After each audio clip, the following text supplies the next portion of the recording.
Kalmar किल्ला पाहिल्यानंतर युरोपच्या या भागातले किल्ले बघण्याचा मोह आवरता आला नाही.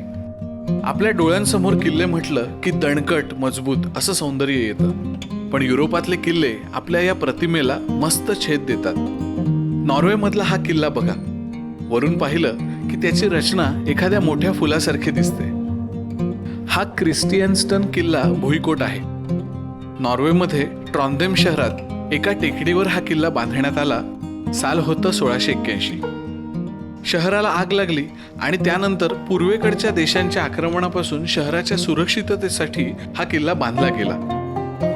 वरून बघताना त्याच्या भव्यतेपेक्षा त्याचं सौंदर्य जास्त लक्ष वेधून घेतं. स्वीडनमधला वॅक्सॉम हा जलदुर्ग 16व्या शतकात परकीय आक्रमणांपासून देशाला वाचवण्याच्या उद्देशानेच राजा गुस्ताव वासाने किल्ला बांधला. या किल्ल्याने डेन्मार्क आणि रशियाची 2 मोठी आक्रमणं झेलली.